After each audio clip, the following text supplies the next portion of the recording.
Here we go again.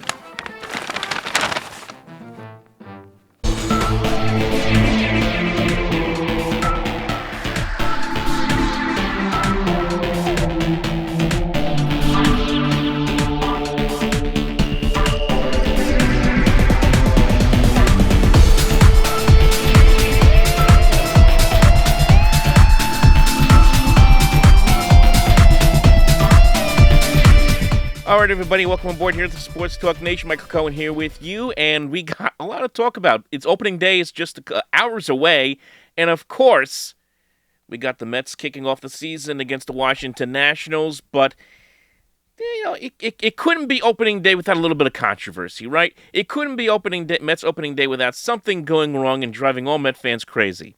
And that, of course, is the stalemate that is going on right now between Francisco Lindor and the Mets.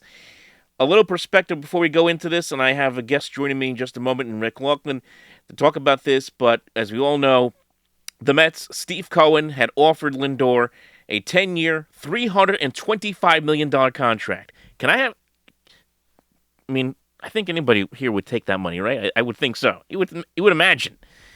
But Lindor said, nah, I don't want that. I want more money.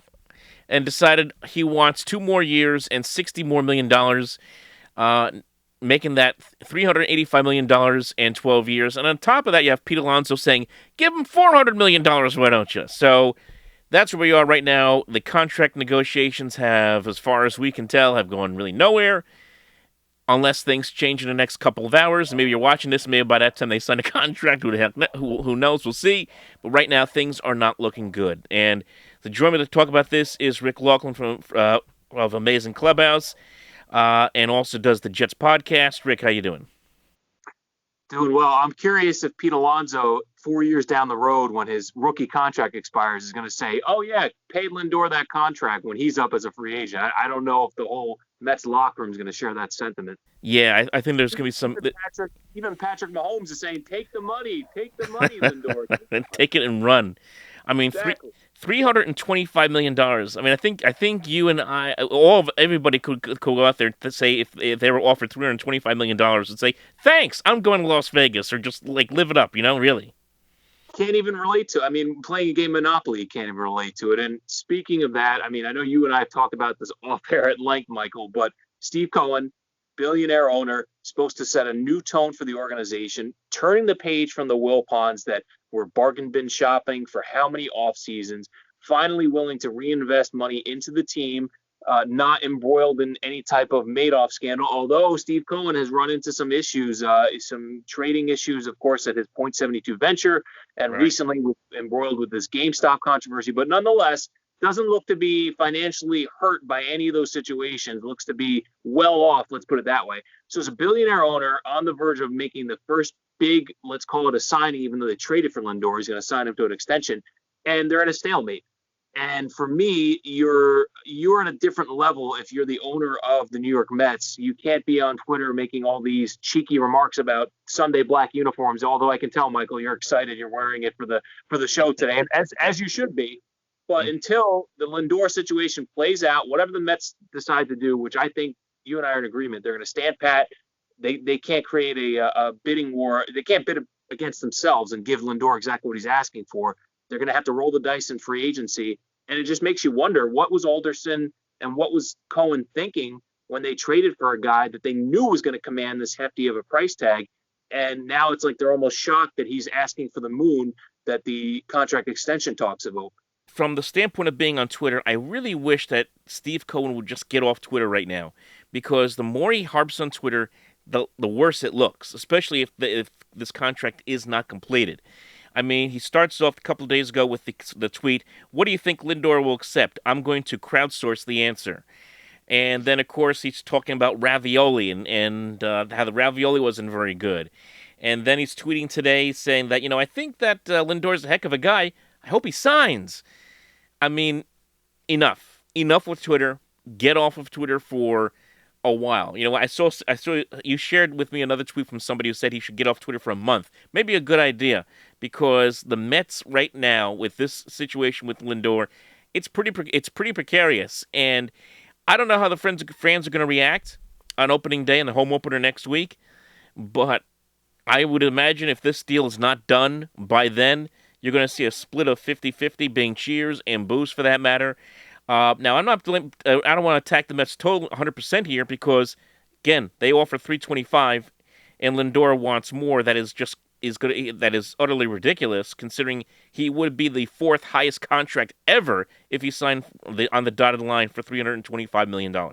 And Michael, I mean, we're living in a brave new world that's dominated by big tech, social media. Every word, everyone is hanging on every word that Steve Cohen says. Even for you and I, everything we tweet and put out there is analyzed and critiqued and held against us. So for Steve Cohen, a billionaire owner in a high visibility position with unbelievable amounts of influence and power, when he's saying these cheeky tweets, let's call them, that he thinks are funny and maybe tongue in cheek, Met fans that have been starved for a World Series now for 35 years, I don't see many Met fans grinning or smiling or thinking it's funny that their top trade target that they just acquired is now going to walk in free agency. And this is a Met team that, frankly, when you look at it, even I don't care what baseball prospectus says. I don't care what all the baseball quote unquote prognosticators say. I don't think the Mets, this is not their division to lose. They have a lot of headway to make up specifically against Atlanta.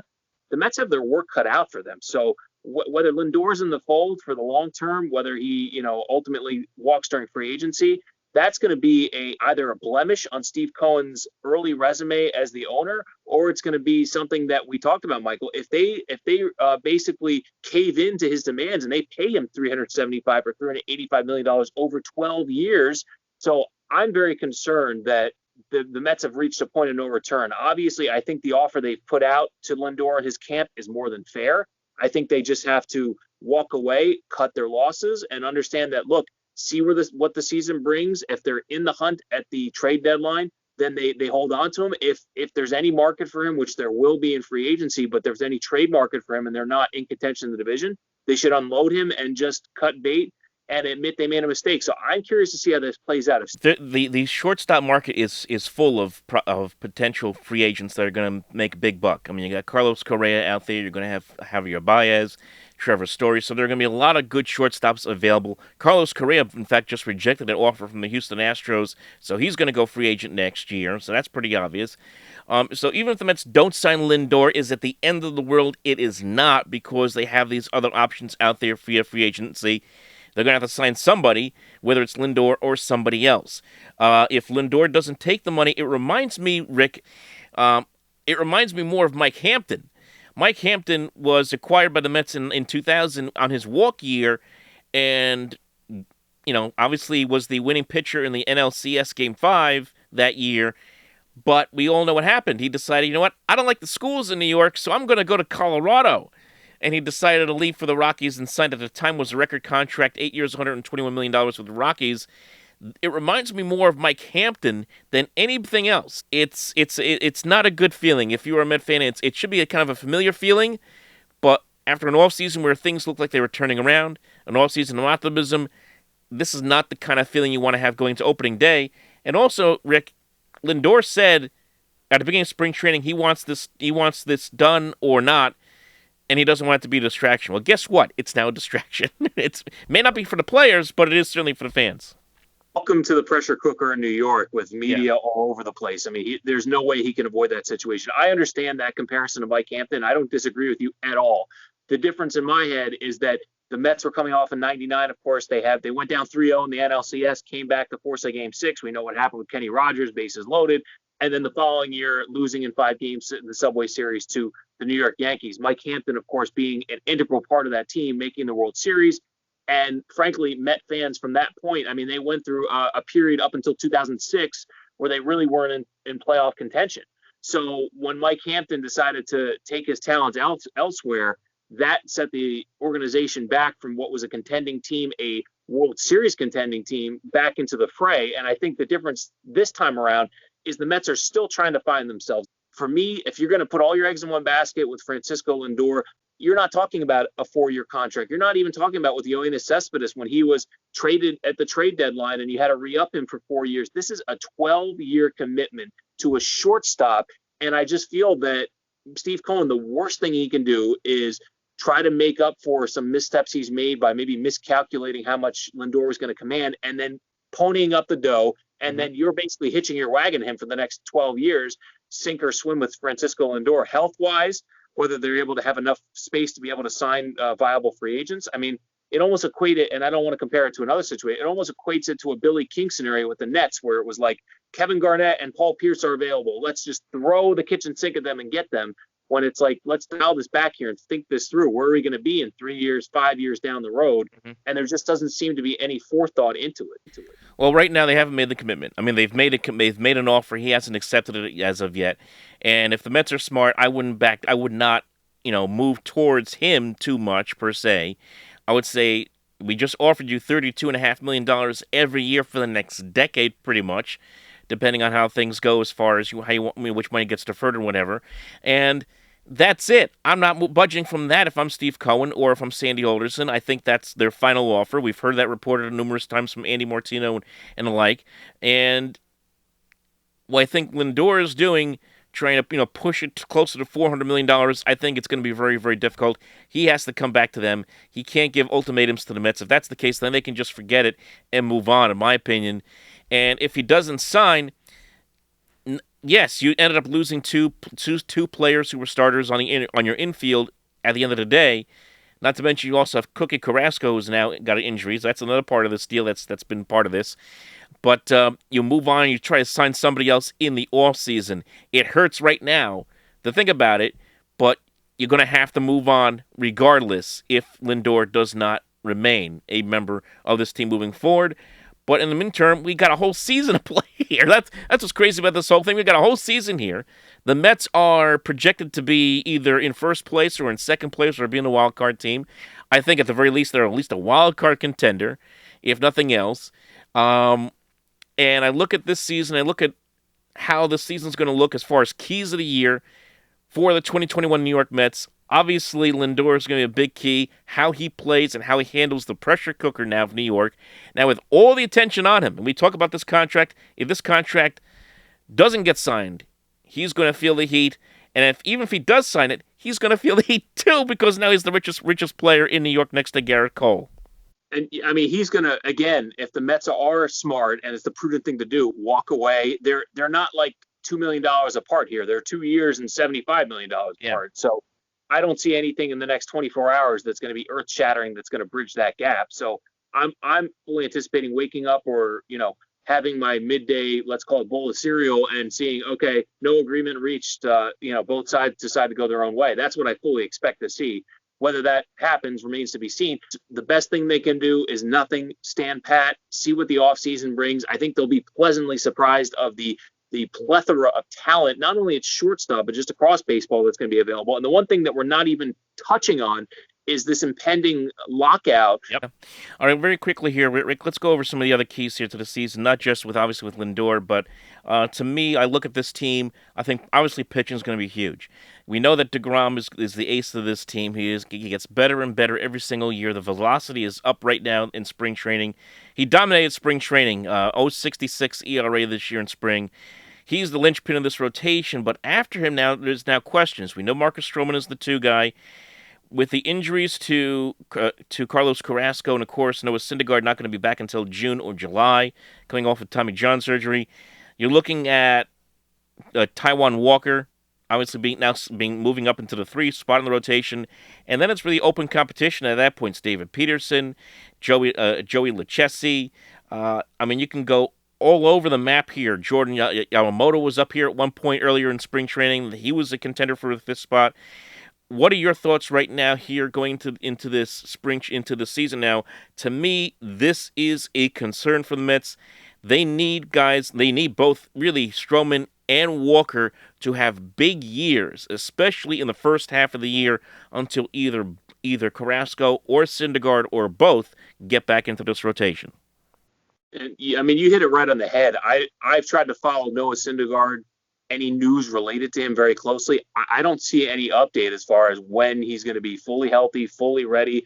I mean, if you're the Mets as an organization, have to go in knowing maybe that he's not going to be back to his former self maybe at all this year. So for me, the Mets don't have that quality of depth. But on the other side of things, I think that at the top end of the rotation with DeGrom, with the ceiling that he's shown, the fact that now at what, 34 years of age, I mean, he's topping out in spring training nonetheless. When it's you're trying to get the velocity, you're trying to get your arm back acclimated. I mean, he's topping out 101, 102 miles an hour. Yeah. I mean, it's unheard of. So again, he is a brilliant performer. I think that when it's all said and done, you're going to look at Jacob DeGrom on the Mount Rushmore of New York Mets pitchers. But, it's a team sport. They need the quality of depth in the rotation. This is the new age of baseball where you're gonna have openers. You're gonna have all sorts of innings restrictions, pitch count restrictions. And I just hope that as good as DeGrom looks in this early season, I expect him to be right on prime DeGrom, vintage DeGrom. I hope they don't overextend him. I hope they don't overtax him because he doesn't have the forces behind him to be able to reinforce either in the bullpen, or he doesn't have the staying power in that starting rotation to be able to put together wins. And that's why I'm stopping short of saying the Mets can win the division, because I could see DeGrom being that stopper. He'll stop a losing streak. He's a guy that can shut down an opponent. When you talk about the Mets stringing together 4 or 5, 6 or more wins, they don't have that quality of depth in the rotation to be able to set the table for the team to do that. So yeah. I think that's what's holding them back this year is beyond DeGrom, beyond Syndergaard, if healthy, and beyond Stroman. What do you have? And it's really a mixed bag, and it's a mystery box. On the flip side, offensively, I think from the standpoint of production, I think they're going to be very good. I mean, they had a very good spring training from that regard. I know spring training and the regular season are two different things. I understand that. But contract problems aside, Francisco Lindor is one of the most talented hitters in baseball, which is why he's commanding such a contract to begin with. And you have him now near the top of this order with Alonso, with Conforto, with even J.D. Davis, who's got a good bat. And you have also Jeff McNeil, who's a live bat. Man, that's a scary lineup. And if these guys all hit well consistently for long periods of time, this could be a dynamic lineup. Lindor, I'll be honest, I fully expect him to have a breakout year. I mean, you look at his numbers from last season, a pandemic-shortened season, all career lows. I mean, was not like a top 5 player at the position in baseball by any stretch of the imagination. So he's out. And it looks like, in all likelihood, to prove for his next contract, to prove to be a guy that should go to the highest bidder. I think he's going to have a monstrous year for the Mets in the middle of that lineup. Pete Alonso, again, spring training, you have to take it with a grain of salt. But the way DeGrom has pitched, the way Pete Alonso has looked, I mean, these are all encouraging signs. So I don't have as many qualms and questions about this lineup as I do with the quality of depth in the starting rotation. When I take a look at this team now going forward, and I look at where they're going to be as far as predictions are concerned, and a lot of people have them, again, first place, second place. I think this is a good team. I think it's a little bit of a flawed team. I think there's some issues that we've just addressed, starting rotation, bullpen, that may hold this team back a little bit going into this year. I think they're a contender from the standpoint of contending for at least a wild card. I don't think they're a World Series contender. I don't know if they're going to be a division contender. I still give Atlanta the edge in the division. I would say Philadelphia, Washington are going to be teams to watch with the Mets in this division more than anything else. And it's going to be kind of a dogfight for second and third place to get that last wild card slot. I'm assuming San Diego is going to get the first wild card slot with the way they're built.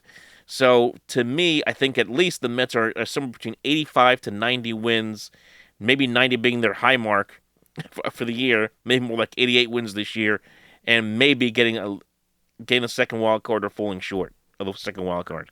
I'm right there with you. I could see the final series of the year against Washington with the second wild card spot up for grabs. The Mets on the high end win 90, or they finish at 88 wins and one game shy, almost like a 2008 or dare I bring up 2007 scenario without the late season collapse. But, I just feel like this Mets team, you alluded to the flaws, you alluded to the lack of quality depth in the rotation. The one thing I wanted to touch on, too, before we get out of here is Michael Conforto. I mean, there's been so much talk about Lindor. Are we getting the deal done? Are we getting the deal done? Michael Conforto is set to become a free agent. He is a major factor in this lineup, a guy that came up with the team in 2015, a guy that essentially, can be a 30-plus home run hitter, driving 100 RBI. His agent is Scott Boras. If you thought that Lindor's contract was going to be too rich for the Mets, I'm not going to say Conforto's going to top that, but it's going to be up there. So they're going to have to figure out what they're going to do with those two players in the middle of the lineup. Yeah, they're going to have to figure that out. As far as we know, I think you just mentioned that those talks have also stalled with Conforto for now. So the season's about to begin, folks. I can hear the optimism. We're both very negative, but but no, but seriously, the season now begins, folks. It feels a little tainted by the issues we have right now with Francisco Lindor and his contract. But hopefully, by the time you see this, hopefully cooler heads prevail and they sign a contract. If not, here we go with a rocky road to start the season for the New York Mets as far as the lack of a contract for Francisco Lindor is concerned. So, you ready for baseball, Rick? Are you ready for this? Hey, at the very least, we have the consolation prize, those snazzy black jerseys. Even if we don't get Lindor and Conforto walks in free agency, we'll be looking sharp as we waltz our way to 74 wins. So, all right, Rick. Thanks a lot, man. Yeah, appreciate it. All right, folks. So that's going to do it here for the Sports Talk Nation. We will talk to you next time. Remember to follow us on social media at OpenMicNJ, Facebook.com/OpenMicProgram, and remember to like and subscribe right here below.